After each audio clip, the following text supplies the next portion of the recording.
não te consegue alcançar.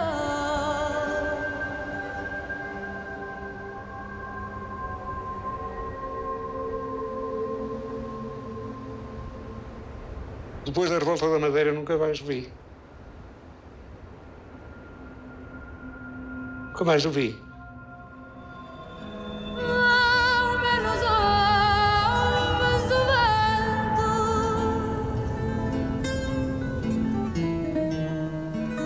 ao menos ouves o mar.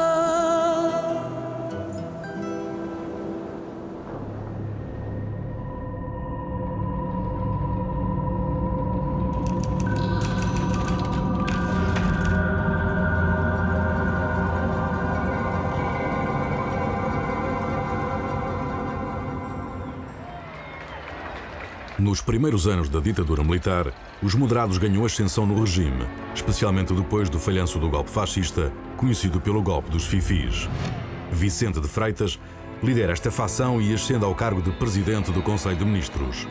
Procura controlar o regime, colocando um homem de confiança à frente da polícia política. O tenente-coronel Pestana Lopes é duro na repressão aos reviralhistas, mas vigia também as forças que lutam pelo poder dentro da ditadura. O principal alvo de Pestana Lopes é o grupo nacionalista católico liderado pelo ministro das Finanças, Oliveira Salazar. O patrão da secreta quer correr com a padralhada do governo, mas Salazar vence o braço de ferro depois da crise dos sinos em 1929. Vicente de Freitas demite-se do governo. O próprio Pestana Lopes é afastado da Polícia de Informações. Vemo-los lado a lado neste jantar de despedida. As fações do regime conspiram, procurando ocupar o lugar de Pestana Lopes na temida sede da Polícia de Informações, na Rua da Leva da Morte.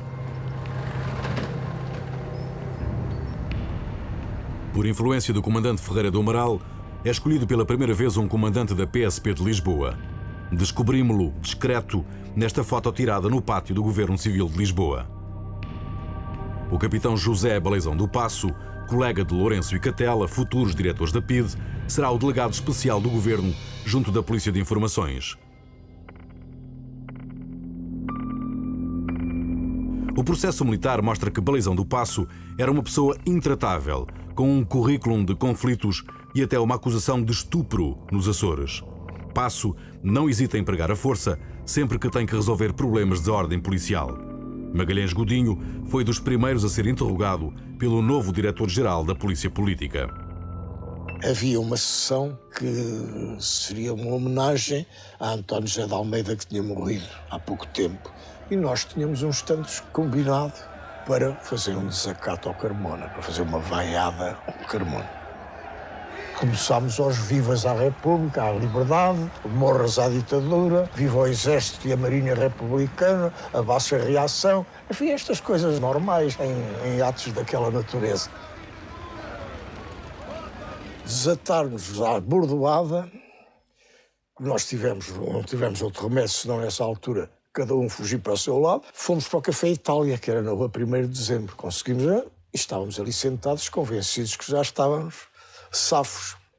Eis não quando entram uns tantos senhores à paisana para ali dentro e vêm logo direito a nós. Mas logo, reconheceram-nos logo. Mas agora, fomos levados a 2 e 2 para a Polícia de Informações para sermos inquiridos. O capitão Passos, que era o diretor da Polícia de Informação, e que tinha a seu lado o seu amigo de então, o tenente Carrasco. E depois às 2x3 vira-se para o Carrasco e diz assim: olha lá, se tu estivesses no meu lugar, o que é que fazias a estes gajos? Mandava-lhes arriar as calças e dava-lhes uma porção de reguladas no cu.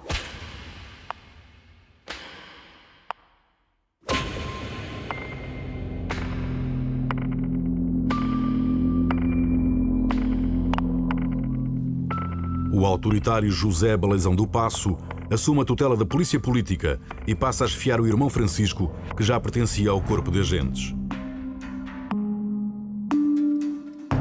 Não havia apenas um, mas 2 Baleizão do Paço na Polícia de Informações.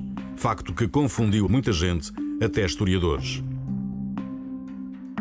Inicia-se, portanto, em 1929, a mais prolongada dinastia familiar dentro da polícia política. A família Passo durou até aos tempos da PIDE. Nesta outra imagem, vemos o sobrinho dos irmãos Passo, José Manuel Cunha Passo, em funções de segurança a Salazar, no momento da chegada do navio Santa Maria. Eu fui um rapazinho, que agora não sou, mas era rapazinho, quando fui rapazinho novo, sempre fui muito político. Na universidade era isto não é vaidade, é verdade, era um dos chefes políticos do lado da situação, como anteriormente se dizia. Depois tive a Força Aérea e sempre gostei, porque tive um tio que foi diretor da polícia, o célebre capitão José Passo.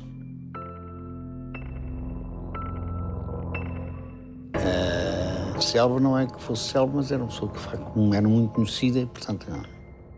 Soube que eles iam fazer um concurso, perguntaram-me se eu queria ir e eu fui. Em 1974, quando a DGS foi extinta, Cunha Passo ocupava o temido cargo de diretor dos serviços de investigação em Caxias.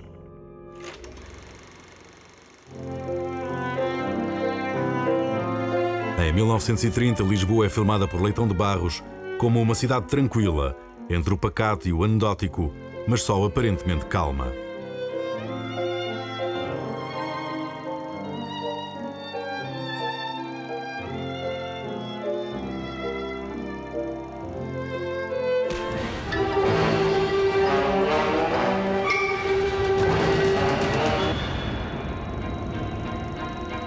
Nas fotos censuradas, descobre-se outra realidade. Apreensões de armamento onde abundam as bombas caseiras. São sinais de que a oposição prepara uma operação importante. A dupla Balizão do Passo e Brás Vieira começa por atuar contra os estudantes do Batalhão Académico Antifascista, incansáveis no combate à ditadura. Estava reunida a Assembleia Geral dos Estudantes da Faculdade de Direito de Lisboa e, de repente, há um colega que chega ao pé de mim e diz: o que é há?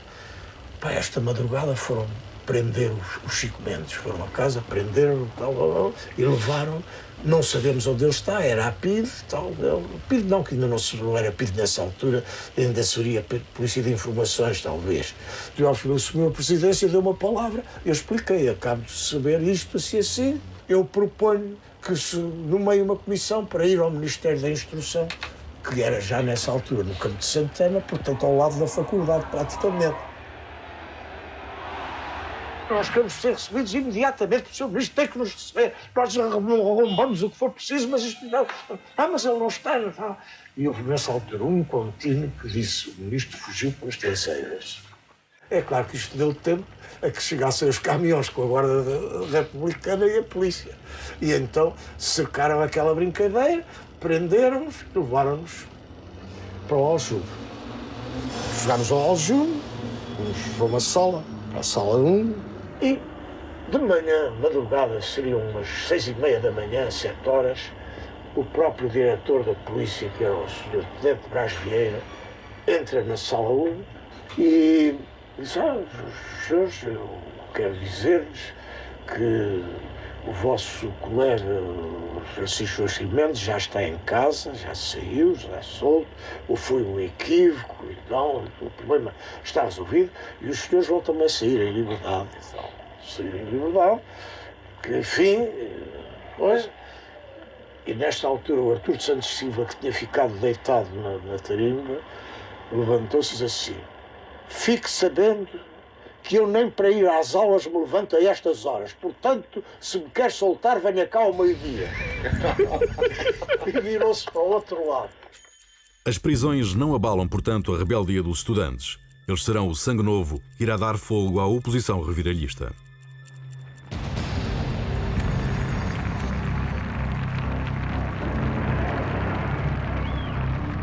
Com a chegada dos anos 30, a luta política endurece também no interior do regime. O governo de Iván Ferraz dura apenas 6 meses. Na origem da crise está o desafio que o governador do Banco de Angola faz a Salazar, pedindo reforço financeiro para a colónia africana. Cunha Leal, um dos apoiantes do regime saído do 28 de maio, esgrime com Salazar os argumentos financeiros nos jornais. A polémica atinge o governo. Salazar vence o braço de ferro e Ivans Ferraz demite-se. É substituído pelos vencedores da revolta do Castelo. Carmona entrega a chefia do governo a Domingos Oliveira, um general que está mais próximo da linha política de Salazar. Mas a figura deste governo é o coronel Lopes Mateus, um antigo sidonista que fica com a pasta do interior e o mando das polícias. O cabo Mateus, como era conhecido pela sua dureza, teve aliás um papel decisivo na formação da União Nacional, derrubando algumas resistências no interior do país. Assim que chega ao governo, Lopes Mateus decide fazer uma limpeza nos contestatários, utilizando uma polícia de informações cada vez mais musculada. Na madrugada de 17 de julho, destacados líderes republicanos como o general Sá Cardoso, Alberto Moura Pinto, Ribeiro de Carvalho, Hélder Ribeiro, Carlos Vilhena e João Soares, pai de Mário Soares, são presos e logo deportados no mesmo dia para os Açores.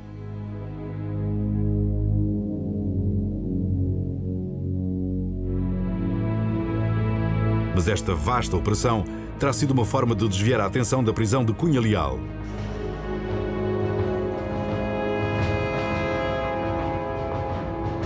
O líder da União Liberal, apoiante do regime, mas adversário de Salazar, foi preso e interrogado no Aljube, acusado de ter escrito um livro onde tratava Salazar logo na primeira página como monge voluntariamente castrado.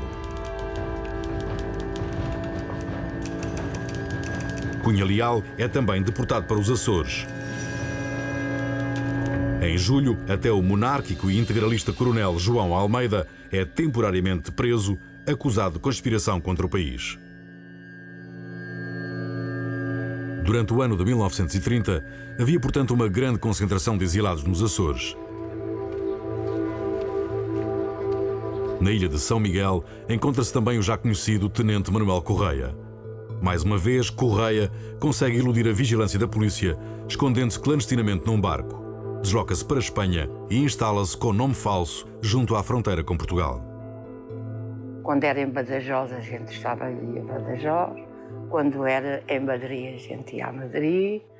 E assim, uma altura até tivemos em Vigo. Era assim, era como tinha que ser. Até aí ele não vinha sequer, não estava cá, não vinha. Pois mais tarde é que ele começou a vir a Portugal, assim disfarçado, escondido e tal. Disfarçado de limpa-chaminés, disfarçado de padre, disfarçado de muita maneira efetiva. Recorrendo a todo o tipo de disfarces, Correia e outros militares foram conseguindo refazer as redes clandestinas da oposição, tanto no norte como no sul do país.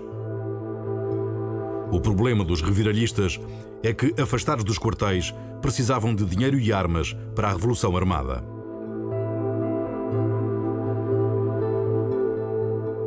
Tenho aqui numas notas que o César de Almeida me entregou, em que me diz a certa altura o seguinte: em 1930, tendo verificado Jaime de Moraes, Nuno Cruz e eu, que voltáramos ao velho ineficiente sistema, pensámos que se arranjássemos no estrangeiro material ultramoderno que introduziríamos em Portugal e com que armaríamos um pequeno grupo de homens, seria possível dar um golpe decisivo.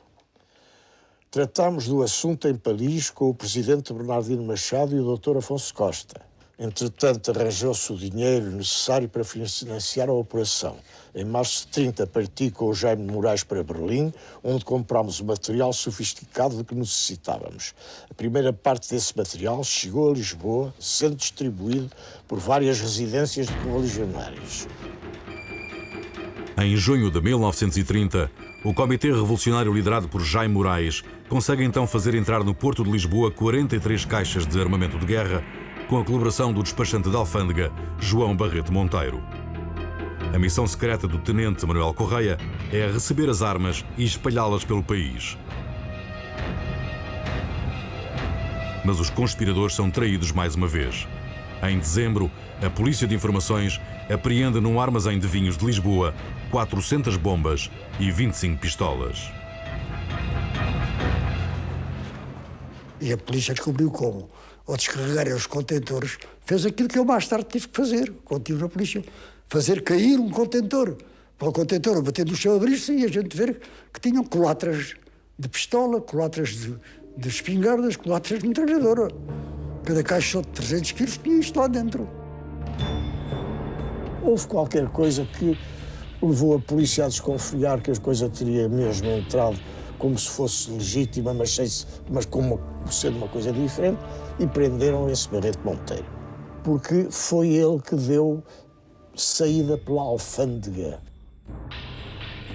Barreto Monteiro e outros presos são apresentados nos jornais. A polícia prepara-se para torturar violentamente o despachante, procurando descobrir as armas que ainda faltavam. Correia e os estudantes republicanos decidem assaltar a esquadra do Rego para libertar Barreto Monteiro. E a coisa passou-se, portanto, como pessoas que iriam num grupo de carnaval,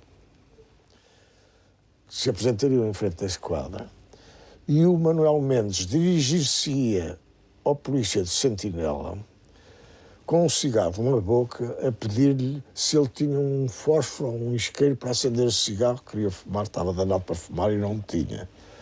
E era nessa altura, enquanto eu falava, outros dois, que não sei quais eram, agarravam no polícia e, devidamente armados, o Luís Moraes e o João Polícia entravam dentro da esquadra e levavam o Barreto Monteiro como efetivamente levaram.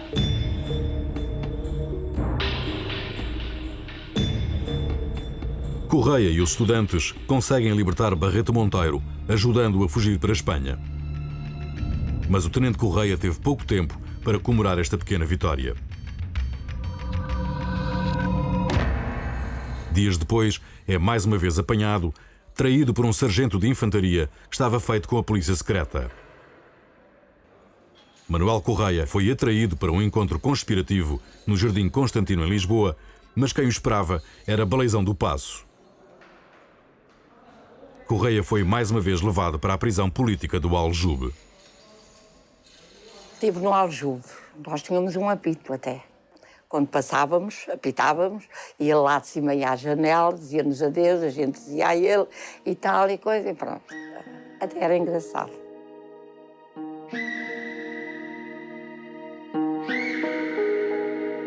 Correia escreve nas memórias que, com tantas prisões, se tornou até amigo de Brás Vieira, um dos diretores da Polícia de Informações. Apresenta mesmo uma inédita explicação para um mistério histórico. Porque desapareceu de cena Brás Vieira, o tenente que fundou a polícia política da ditadura.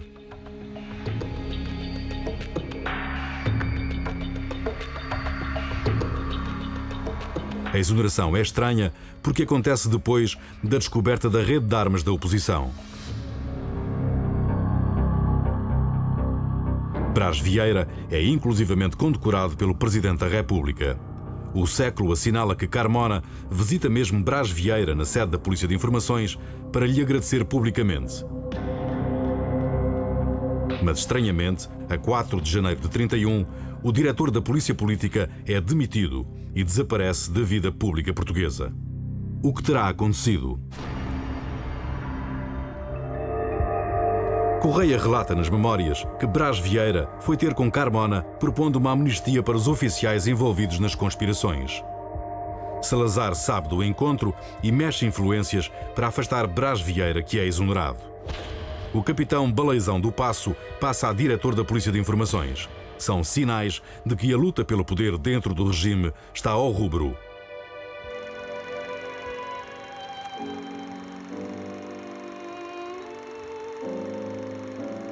Entramos em 1931, o ano em que se jogou decisivamente o futuro da ditadura militar.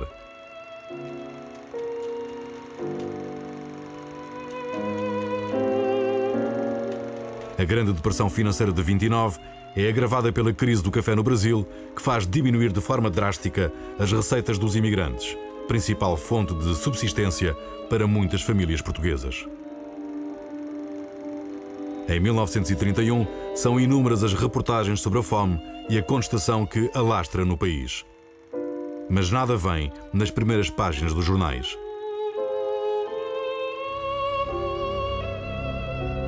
No arquivo da Comissão de Censura da Torre do Tombo, guarda-se a memória de todas as notícias que a ditadura procurou esconder. As manifestações do povo a pedir pão são cortadas, assim como as palavras miséria e fome.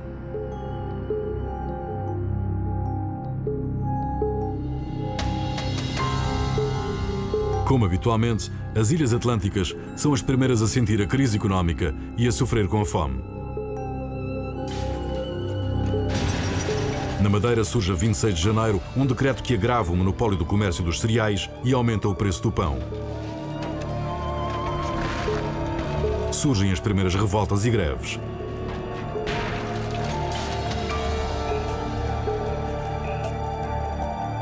As moagens são assaltadas e os equipamentos atirados às ribeiras.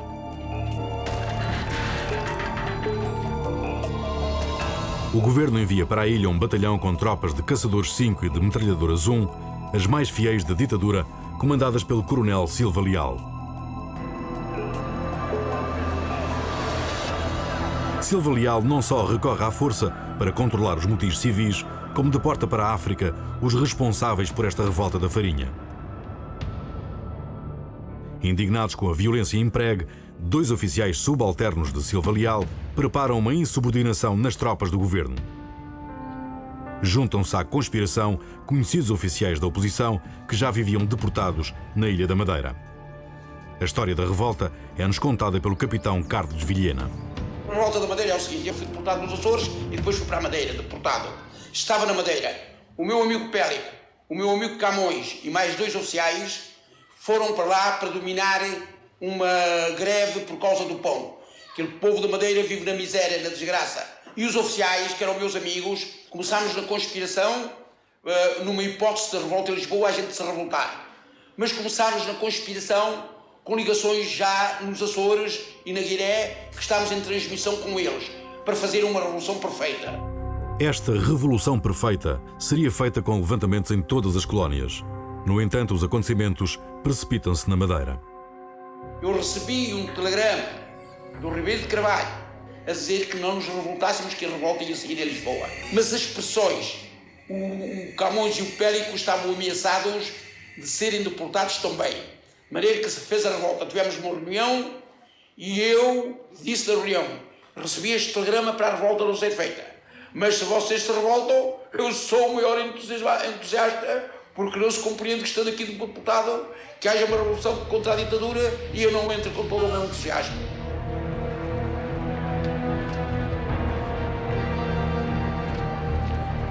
Na madrugada de 4 de abril, os revoltosos liderados pelo capitão Arce Ferreira tomam conta da ilha, prendendo as autoridades civis.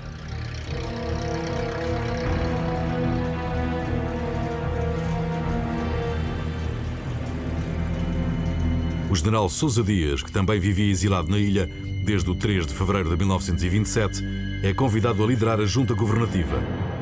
Restabelecem-se as liberdades perdidas desde o início da ditadura.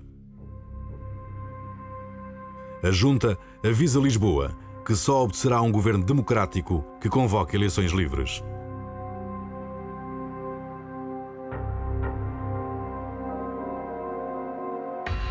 O governo de Domingos Oliveira, apanhado de surpresa, demora a reagir. Até porque uma semana depois, a 12 de abril, sofre um novo abalo.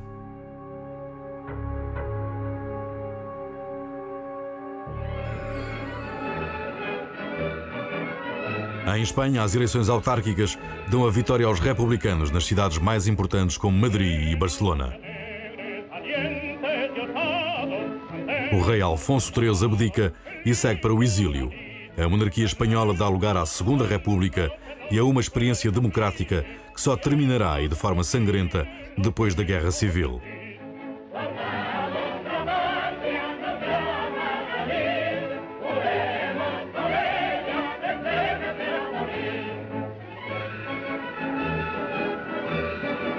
No espaço de uma semana, o regime ditatorial português passa a enfrentar revoltas nas Ilhas Atlânticas e tem do outro lado da fronteira, em Espanha, um regime republicano de esquerda, disposto a apoiar os exilados portugueses.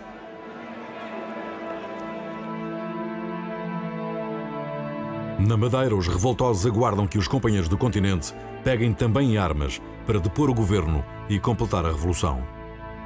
E a certa altura, diz-me o Faro Viana, ouça lá, você importa-se de ir amanhã a uma reunião do comitê mais restrito por causa de um assunto? Não importa nada, então seja amanhã às 10 da manhã na Rua do Alecrim e bata 3 pancadas à porta. E lá estive no dia seguinte. Então disseram o seguinte: nós estamos a preparar um movimento para secundar a Madeira e tal, mas convinha muito uma agitação académica aqui em Lisboa e tal, era imprescindível e tal. Eu disse: é que nesta altura do ano há muitos alunos que já têm várias faltas e isso pode dar origem a uma perda de ano por faltas. Sim, mas não, mas isto a revolução está iminente, isto 8, 10 dias isto sai, isto, com a Madeira lá e está por ali, estão perdidos. Está bem. Como combinado em finais de abril, os estudantes das faculdades de Medicina de Coimbra, do Porto e de Lisboa entram em greve para desestabilizar o regime. 2 dias depois aparece uma bandeira vermelha içada na Faculdade de Medicina. E sido o José Alves da Cruz Ferreira, estudante de Direito, que tinha lá ido içar a bandeira vermelha. Aquilo foi um sinal e começamos todos por ali a barafustar, aos murras e aos vivas, uma série de tipos. Invadimos as aulas, não há aulas e tal, carteiras pelo ar, algumas atiradas pela janela, o diabo a sete.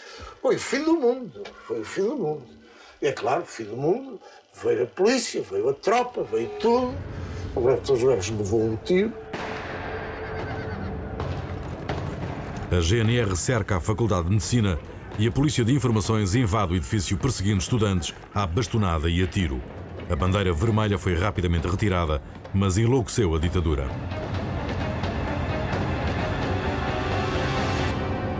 Quando vimos chegar, apiarem-se uma caminhonete, uma série de tipos da polícia, ainda a Polícia de Informações nessa altura, e virem por ali fora. E então, nessa altura, o Santos Silva, de cima do muro, fez assim, chamou-os assim, foram todos para ali. E então, os tipos correram para ali e que nós colegas os reunidos, é verdade, vamos para a morgue. Enfiámos pela morgue e raspámos. O ímpeto leva o próprio diretor da Polícia Política Balizão do Paço a dar ordem de prisão ao então diretor da Faculdade e futuro Prémio Nobel da Medicina.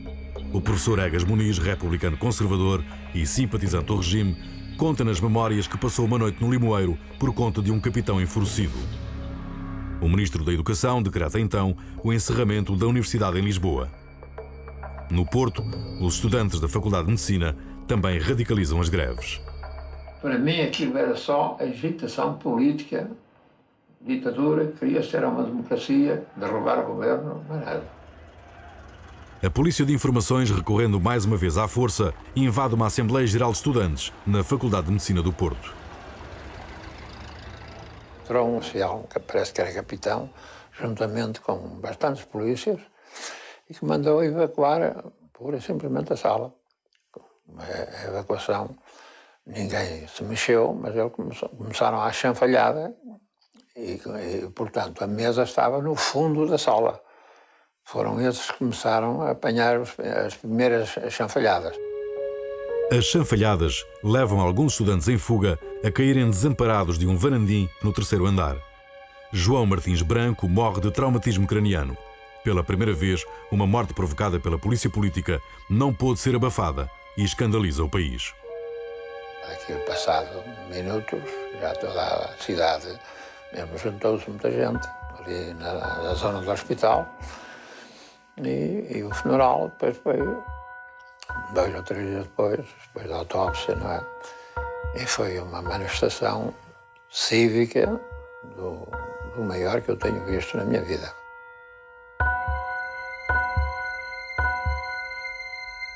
O funeral do estudante no dia 30 de abril é uma das maiores manifestações de sempre contra a ditadura militar.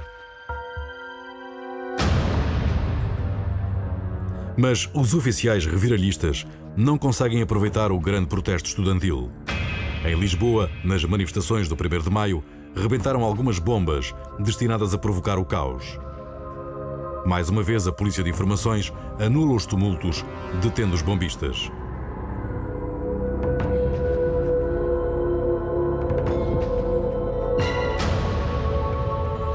O governo, apesar de reagir tardiamente, consegue armar em Lisboa uma impressionante esquadra naval. Deslocam-se para as ilhas todos os barcos de guerra, alguns navios improvisados e uma força militar de 15 mil homens. O governo conta finalmente com o apoio da Inglaterra, que decide ajudar o regime de Salazar e Carmona.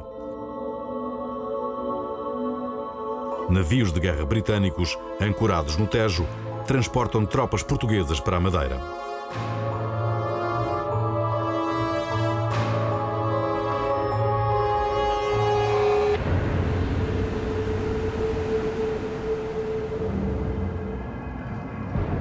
Nos Açores, a revolta é rapidamente anulada no dia 21 de abril, com a simples chegada ao Faial do cruzador Carvalho Araújo.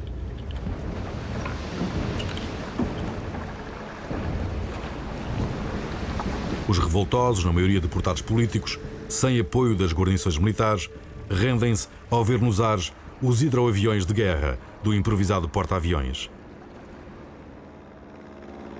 Na Guiné-Bissau, a revolta é sufocada a 22. Resulta apenas na fuga de alguns revolucionários. Falta subjugar a Madeira. No dia 28 de abril, os revoltosos já isolados enfrentam em pleno porto do Funchal o cerco de uma impressionante armada de guerra.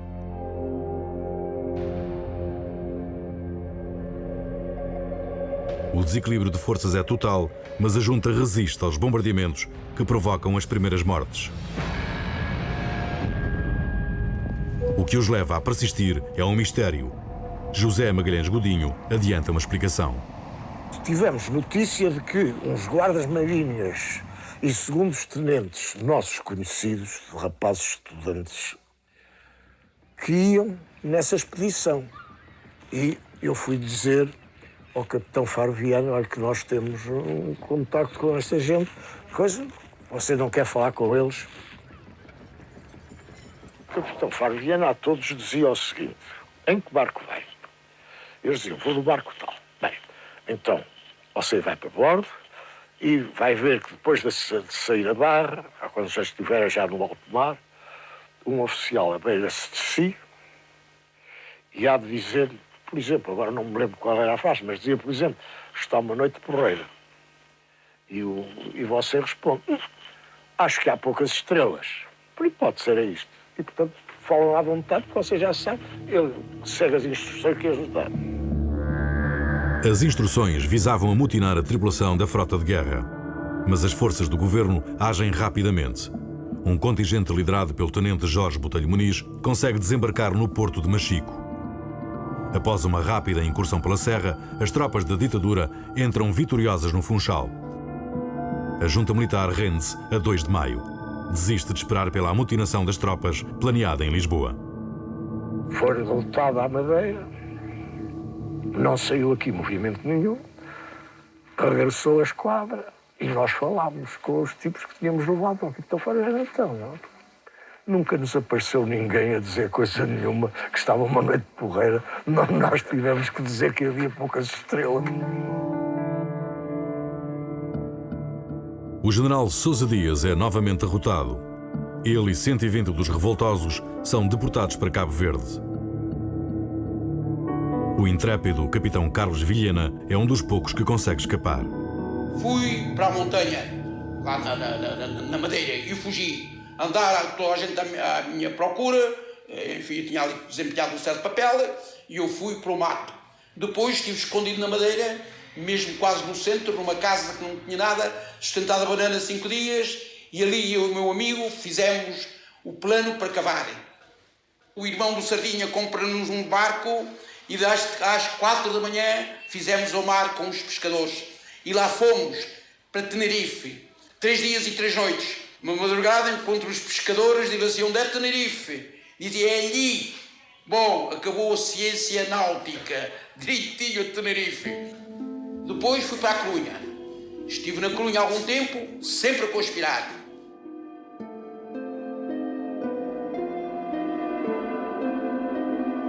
Salazar, ministro das Finanças, aproveita a rendição dos revoltosos da Madeira para fazer propaganda. Faz publicar nas primeiras páginas dos jornais os custos financeiros do conflito.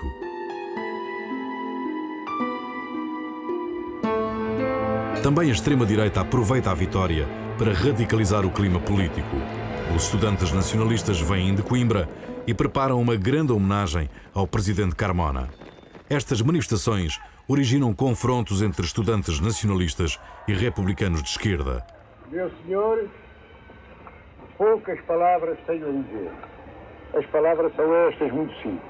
Tenho visto, ouvido palavras de agradecimento. Eu é que agradeço a todos. Os excessos abrem mais uma vez brechas na ditadura. Carmona afirma que a ditadura não vai durar sempre. Prova disso é a decisão do governo de Domingos Oliveira de convocar eleições autárquicas. Lojas da maçonaria são assaltadas e o jornal República destruído. O Grêmio Lusitano é encerrado. Em Lisboa, rebentam bombas em vários sítios depois de um comício de apoio ao governo que decorre no Coliseu de Lisboa.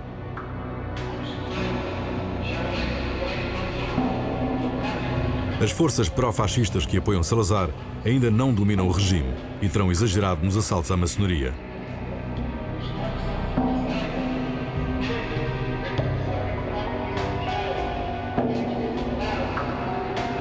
Forma-se a Aliança Republicana e Socialista, liderada pelo general Norton de Matos, chefe da maçonaria, para concorrer como movimento de oposição à União Nacional.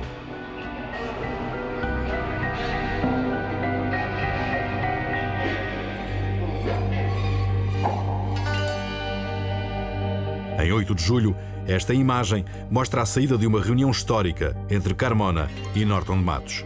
Vingou a tese da pacificação do regime, defendida pelos moderados que rodeiam Carmona. Pede-se o fim da polícia política.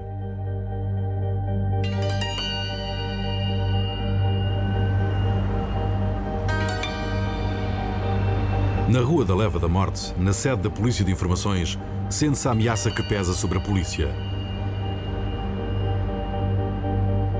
Balizão do Paço desdobra-se em conferências de imprensa, tentando atenuar a fama que a polícia tem de caceteira, violenta e torturadora.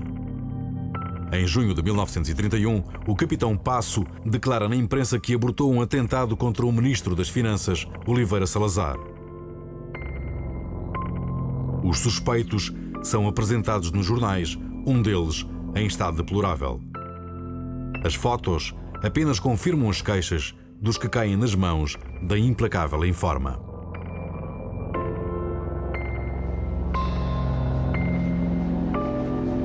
No dia 2 de julho de 1931, o Diário de Lisboa anuncia discretamente a extinção da Polícia de Informações. Os agentes são integrados na PSP. No mesmo dia, os jornais divulgam os manifestos eleitorais da oposição republicana. Portugal parecia nesse dia um país democrático. Pura ilusão.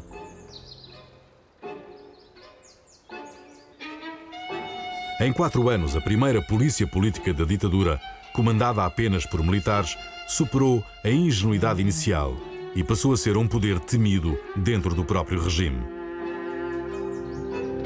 Prendem, torturam e deportam milhares de presos de forma impiedosa e sem julgamento. A Polícia de Informações é a primeira responsável pelo clima de medo que irá durar 48 anos, continuado pela PVDE e depois pela PIDE.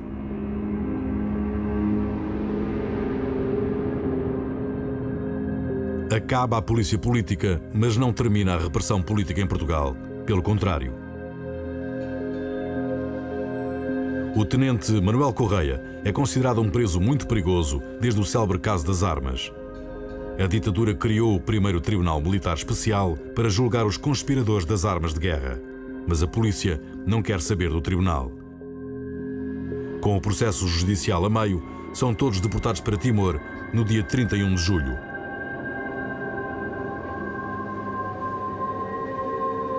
A bordo dos Gilianos, Correia tira uma fotografia para enviar à família.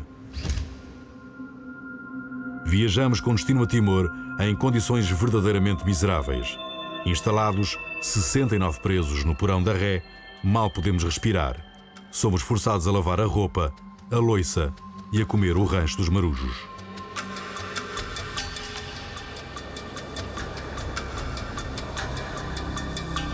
O Gilianes passa por Cabo Verde. Faz escala em São Nicolau. O objetivo é levar também os oficiais da Revolta da Madeira, mas já havia gente a mais a bordo do navio. Embarca apenas o Dr. Carlos Cal Brandão, que ficaria em Timor até ao fim da Segunda Guerra Mundial.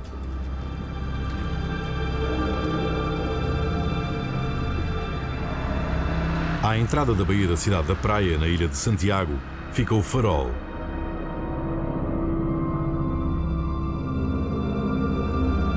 Nesta pequena língua de terra, a ditadura cria o primeiro campo de concentração de arame farpado em Cabo Verde, em maio de 1931.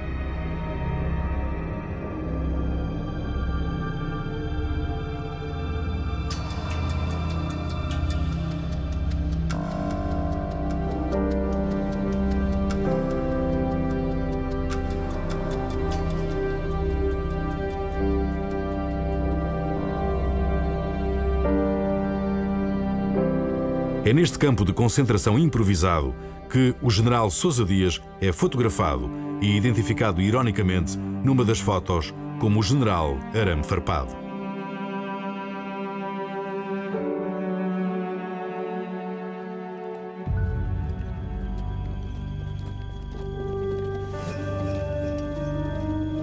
O general Sousa Dias e os restantes deportados da Revolta da Madeira são encerrados num campo de concentração e vigiados por uma força policial vinda expressamente de Angola.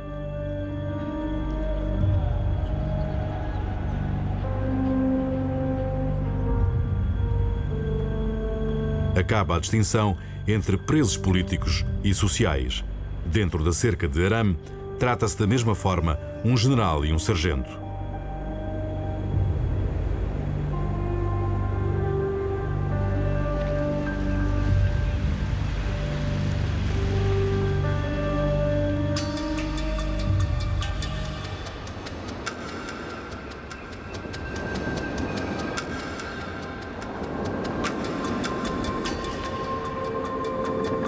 Os deportados estiveram na cerca do Farol durante um mês.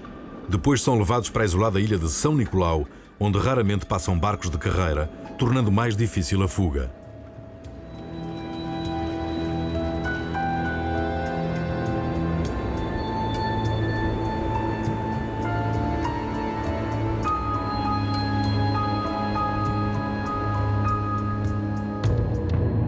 Chegados à ilha de São Nicolau, os presos são transportados para a Ribeira Brava.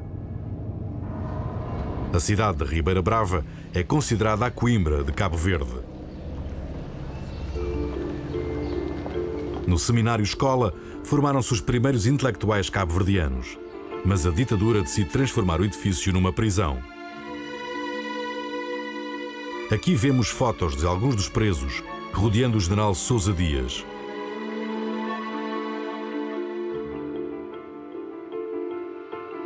Os seminaristas são expulsos para entrarem os exilados.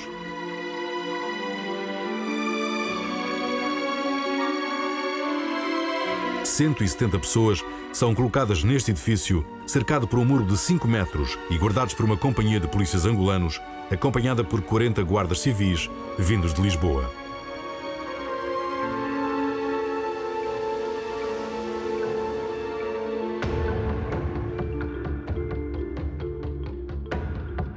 Entre os presos estava também Eliodoro Caldeira, o incansável estudante rebelde que a ditadura decidiu expulsar de Lisboa.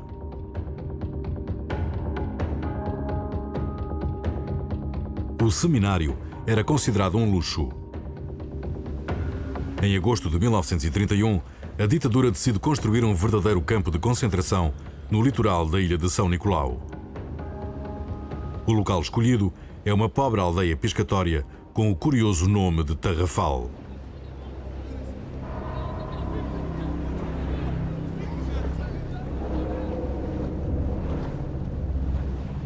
Numa das cartas que consegue fazer sair da ilha prisão, o local é assim descrito pelo general Sousa Dias. O sol, batendo todo o dia neste pedregulhoso e árido terreno, converterá a existência dos desterrados numa torturante vida de esfacelamento físico e moral. Acredita que a imperfeita descrição que faço fica aquém deste projetado inferno. Este é um desenho feito por um dos prisioneiros. É dos poucos vestígios que restam do campo de concentração. Atualmente no local permanece apenas um bloco de betão da antiga cerca de arame farpado.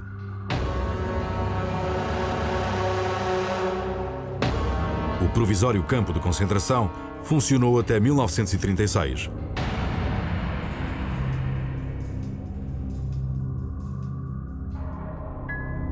Na aldeia do Tarrafal viveram 75 exilados. Não houve, portanto, um, mas sim 2 campos do Tarrafal, em Cabo Verde, e em ilhas diferentes.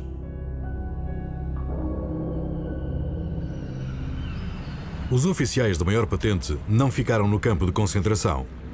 São colocados em várias ilhas do arquipélago.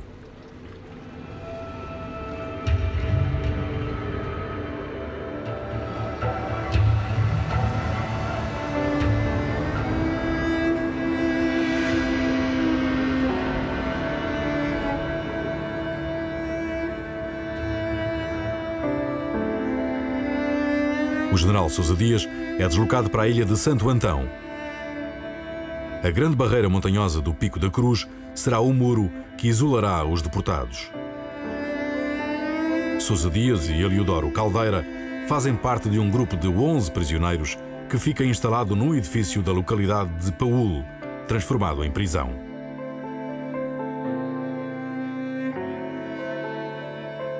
Vivia mal. Porque, sabe porquê? Porque o subsídio era um subsídio para a alimentação. E ele tinha que viver e sustentar a família com aquilo. Por exemplo, houve uma época que era 10.000 reis, eu recordo-me perfeitamente, era 10.000 reis para ele comer. Não era para viver, era para ele comer. E não chegava para a família.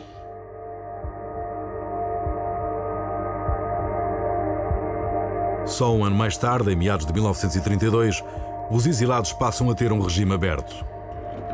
Vão habitar várias casas da zona norte de Santo Antão e ocupam os dias vagueando pela ilha ou ensinando a população rural a ler e a escrever.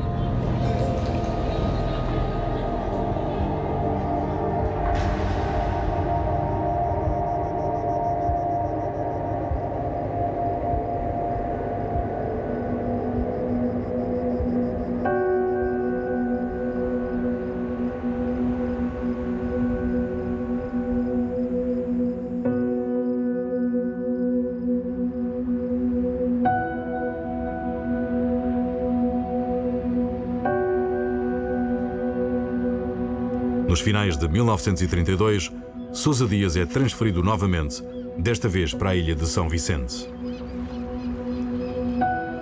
Nunca mais ouvi. Nunca mais ouvi. Depois da revolta do Porto ainda ouvi, mas depois da revolta da Madeira nunca mais ouvi.